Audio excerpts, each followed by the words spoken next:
The heads-up display in Elden Ring displays crucial information all around you, where all your items are, and your current amount of stamina, FP, and HP. So how does one approach a challenge run with so many unknowns and beat the game with the HUD turned off the entire time? First is our choice of weapon. We need something easy to use that's a good all-around answer to every situation we may encounter.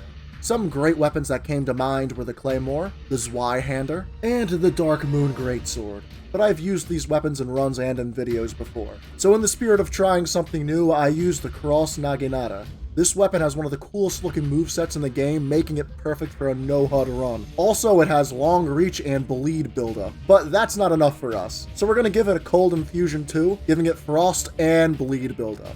It would be amazing to see the health bar of every boss go down so quickly, but with the HUD turned off, all the health bars are completely invisible to us. Speaking of invisible bars, all three of ours are invisible too. To help with this, I used the FP efficient Impaling Thrust, with the Shard of Alexander and the Carian Filigree Crest, to give us increased damage at a decreased FP cost. With FP out of our mind, we can dedicate every flask to health. Every time you take a hit, you should be able to take a drink without fear of running out of heals. We can also use the Opaline tier and the Crimson Bubble tier to essentially give us a free hit every fight. Finally, we can use the Dragon Crest Great Shield for more physical damage negation. Not seeing our health bar is bad, but not seeing our stamina is worse. Being caught by a late game boss without stamina is a surefire way to get yourself killed. That's why this build has light load for great roll distance, tons of stamina, and the Green Turtle Talisman for better stamina regen. I always try to play aggressive in this game, especially with an overpowered weapon inflicting 2 status effects, so having all that stamina is very welcome. By the time you hit level 150, your stats should look something like this.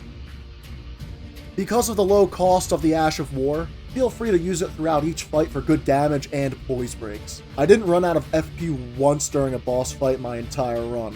This build also works better when you play more aggressive, as status buildups decay over time, and some late game bosses have very high resistance to frostbite and blood loss. Now, there's a few things that are obvious once you play with no HUD, but are worth mentioning before getting into the run yourself.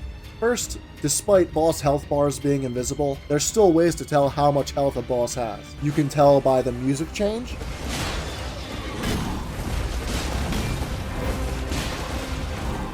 or by the use of a new move.